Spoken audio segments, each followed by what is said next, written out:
4 steps to unown your anxiety. Combines the power of the mind with the wisdom of your heart, and it just helps you to unlock your potential. Hey everyone, welcome to my Shiny Minds show. Hi, my name is Shiny Burcu. I am the proud creator of Neuroshine Technology, this Shiny Minds show, and your Neuroshine coach. We're talking about anxiety today, and we're talking about how you can unown it. You don't need to own it. It comes up a lot. These days, in the COVID-adjusted world that we live in my online programs, in my coaching sessions, wherever I go, anxiety comes up a lot. I get a lot of questions. Shiny, how do I deal with my anxiety? Shiny, what would you do? What is your advice for me to deal with this freaking out? Like I have this panic attack. I have this thing inside of me. I don't know. It comes up a lot. So that's why I want to really sit down and talk about it and give you guys some very practical tips, because anxiety is not going anywhere, okay? That's your lifetime friend. So that's why we need to have a conversation around it, and we need to give you a new belief that you don't need to own it. Ta-da! What a new concept, right? You can unown your anxiety today with 4 steps. Are you ready? Let's go. Commitment. First, you need to commit. You need to make a decision and really commit that you are not going to own anxiety anymore. You are not going to allow anxiety control you, and instead, you're going to tell your anxiety, dear anxiety, listen, I appreciate you a lot. I know you've been always there for me more than I asked for. And still yet, today I'm choosing to let you go. I am going to control you. You're not going to control me. So that's the conversation. That is the commitment, and that is your decision. Like, set it in stone, okay? If you don't do it, then you'll never achieve it. It's an internal belief system you have to create so that you can transform it within. It's not something tangible, right? You cannot go do something physical to anxiety because you don't even know where it is. You cannot hold it, you cannot touch it. It doesn't exist. I mean, it does exist, but it exists in your mind. Like I always say, it all begins and ends in your mind. And that's why you need to catch anxiety in your mind, have a conversation with it, and make a decision and a commitment that it is ending today, that it is not gonna own you anymore, and you're not gonna own it anymore. You're gonna unown it today. Step number 2 is awareness. In my Neuroshine Technology, I have a very simple, effective, and very powerful formula for change. That is awareness multiplied by willingness. Think about it. The biggest problem you have when you want to solve a problem is that you don't know and you're not aware that you have a problem. Correct? I mean, if you know that there is a problem, then you can choose to do something about it, right? But if you don't know, if you don't even know that you have a problem, how are you going to fix it, right? That's why step number 1, after you commit, right? That is the step number 1. But step number 1 after step number 1 is awareness. You gotta be aware of your problem. If you don't accept you have a problem, that's the biggest problem. So awareness becomes very important so that you accept, oh, I have a problem. What is your problem? My problem is that I'm allowing my anxiety control me. I am literally giving this intangible thing that I don't even see some power. Like, here, anxiety, here's, oh, take me, right? So if you don't accept it, if you don't admit it, there is no way unowning it.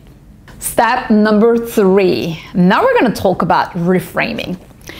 In my Neuroscience technology formula, there is awareness and willingness, right? So we kind of covered willingness with the step number 1, commitment, and we also covered awareness. Now I want to talk about reframing because it's a very powerful tool in neurolinguistic programming, and we use it in my trainings and coaching sessions, and it just like transforms, it just like blows people's minds immediately.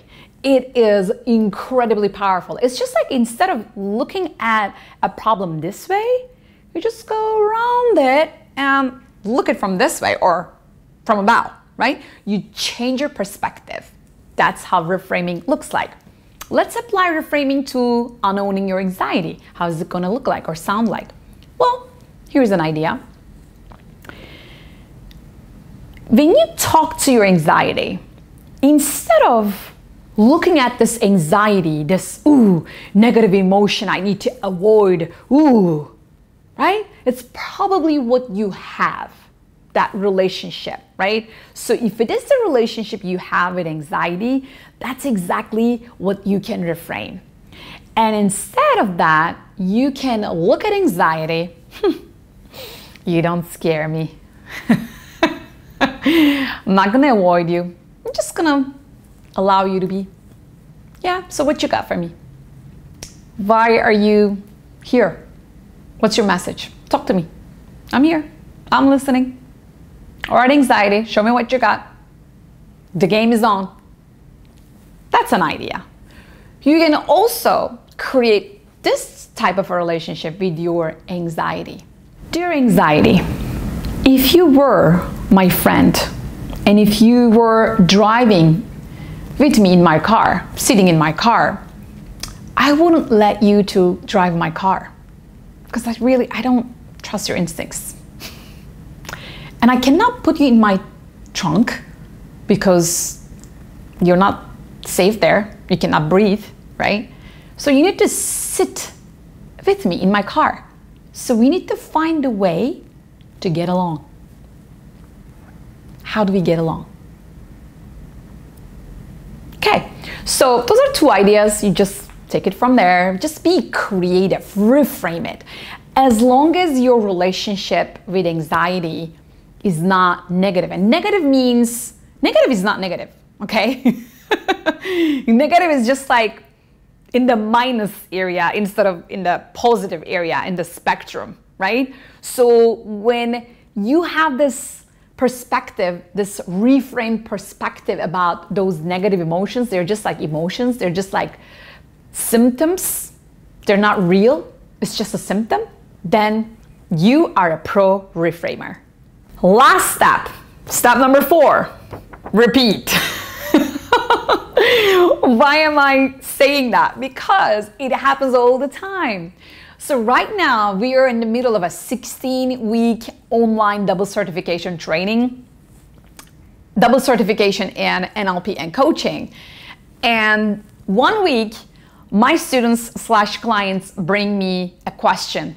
3 weeks later, they bring the same question again, only to learn that what they decide, that strategy needs to be repeated again and again and again and again. That's how the brain works. That's how we learn, in time, by repetition. What did Tony Robbins say? Repetition is the king of every skill. What did Shiny say? Shiny said, repetition is the queen of every skill, right? So you gotta repeat, just like you get up, wash your face, brush your teeth, eat, work, sleep, and repeat. Do you ever question that? No, you don't, because it's normal. So that needs to be your new normal. Your relationship, your reframing, your awareness, your willingness, your commitment, how you talk to your anxiety, that needs to be your new normal so that you can successfully unown it, my friends. So I hope these 4 steps helped you. I hope you liked this video. If you did, please share it with your friends so they can also unown their anxiety. Not only anxiety, anything at all. Anything at all that bothers you, you can apply these 4 steps and create magic for yourself.